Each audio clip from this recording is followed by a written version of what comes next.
एक बार फिर से पृथ्वी की ओर बढ़ रहा एस्टेरॉयड चर्चा का विषय बन गया है। दरअसल इस बार पृथ्वी के पास से एक नहीं बल्कि 2 एस्टेरॉयड गुजर रहे हैं। इसमें एक 80,955 किलोमीटर प्रति घंटे की रफ्तार वाला 2025 WD5 भी शामिल है। पूरी खबर एक रिपोर्ट में। धरती की तरफ बढ़ रहे अंतरिक्ष के शैतान, या धरती की तरफ बढ़ रहा है दानव। एस्टेरॉयड 2025 WD5 से क्यों डरी दुनिया? 2 बड़ा एस्टेरॉयड धरती पर मंडराया खतरा। पृथ्वी के कई किलोमीटर दूर अंतरिक्ष में जीवन का रहस्य छिपा है, जिसका पता लगाने के लिए इंसान लगातार यहां की यात्रा कर रहा है।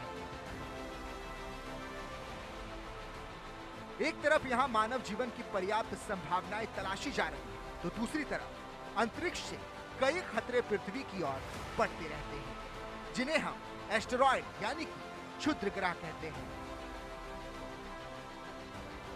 और इस बार आसमान की तरफ से एक नहीं 2 एस्टेरॉयड पृथ्वी के बेहद करीब से गुजरने वाले हैं।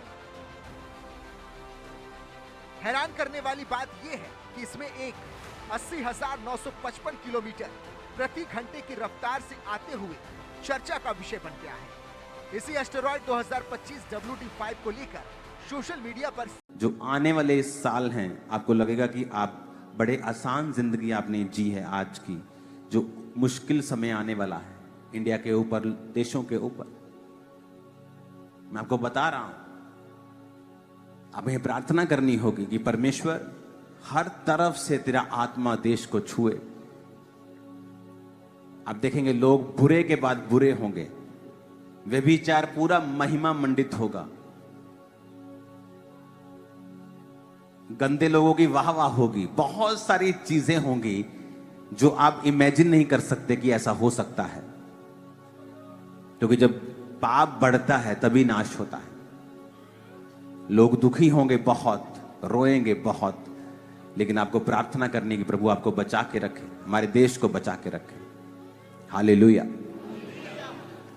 क्योंकि आपको कोविड से पहले मैंने 2016 से बताया था कि ऐसा होगा, ऐसा होगा, ऐसा होगा। तब लोगों को कभी सपने में भी यकीन नहीं था कि हम लोग जो राशन उगाते हैं राशन की लाइन में खड़े हो सकते हैं। यिर्मयाह की पुस्तक 17 अध्याय उसकी 7 आयत से लेके 11 आयत तक। धन्य है वह पुरुष जो यहोवा पर भरोसा रखता है और जिसने परमेश्वर को अपना आधार माना है। अपने पड़ोसी को बोलो, धन्य है वह पुरुष, आशीषित है वह पुरुष, खुश है वह पुरुष जिसने यहोवा पर भरोसा रखा है, परमेश्वर को अपना आधार माना है। आमीन।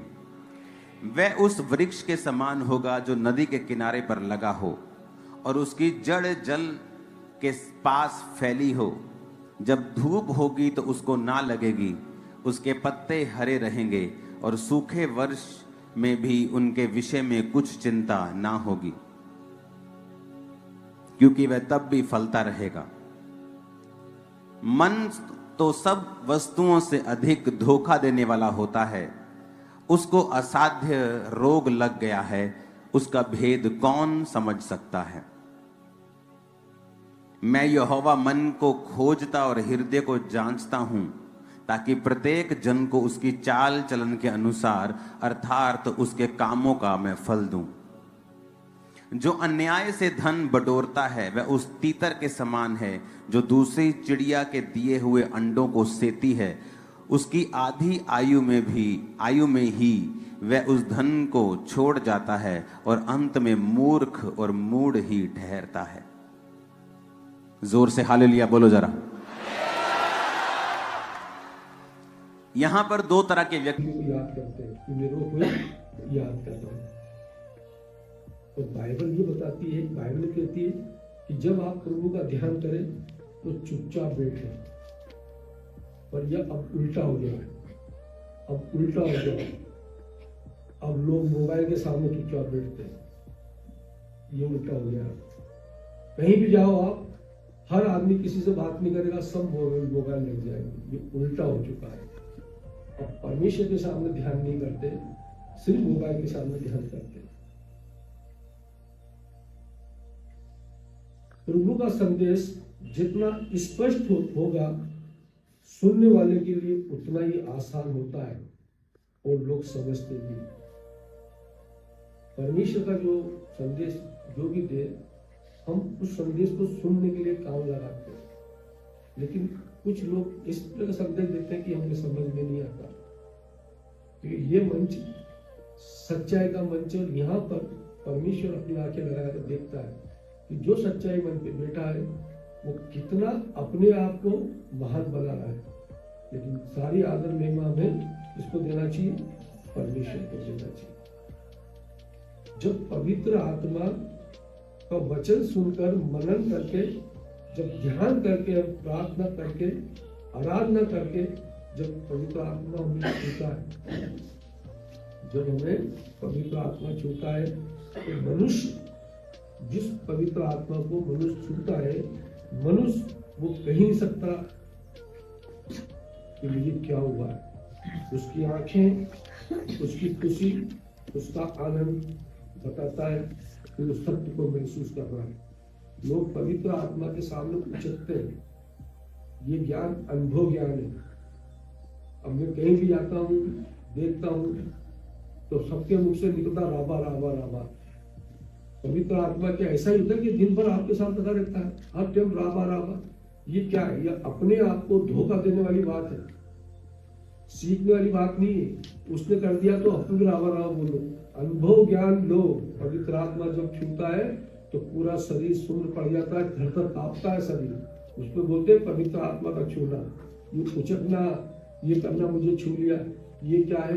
ये आपके अंदर नहीं, आप अनुभव नहीं कर रहे हो, और आप डायरेक्ट परमेश्वर से फाइट ले रहे हो, परमेश्वर से फाइट ले रहे हो। इसीलिए परमेश्वर के वचन को बहुत सुनना चाहिए। अब हम चलेंगे बाइबल पे। हमें बाइबल क्यों पढ़ना चाहिए और हमें समझ में क्यों नहीं आती? इसके कारण क्या है कि पवित्र बाइबल एक प्रेम पत्र है जो मनुष्य के लिए लिखा है परमेश्वर ने। किसी जानवर के लिए लिखा, आपके लिए लिखा। वो क्यों लिखा है कि परमेश्वर ने अपने स्वरूप में आपको बनाया है, तो वो अपने पुत्रों को अपनी शिक्षा देना चाहता है। तो पुराने नियम में 2000 से ज्यादा बार ये लिखा है कि मैं यहोवा हूं। इससे ये साबित होता है कि परमेश्वर ने लिखा है। नए नियम में 72 बार ये लिखा है कि मैं सच सच कहता हूं। इससे विश्वास करो कि बाइबल परमेश्वर के द्वारा लिखी गई है। परमेश्वर ने अपना भेद मनुष्य पर प्रकट किया है। परमेश्वर ने अपना भेद मनुष्य प्रकट किया ताकि मनुष्य ना भटके। जो आप संसार में भटक रहे हो, ये परमेश्वर का भेद अगर तुम्हारे पास है तो आप भटकोगे, ना भटके। और वो भटकने वाली चीज कौन सी है? तो संसार में सब जो चल रहा है, मैं कौन हूं, मैं क्यों आया हूं, मेरा जन्म लेने का कारण क्या है, ये जानने के लिए बाइबल पढ़ना बहुत जरूरी है। आपका पूरा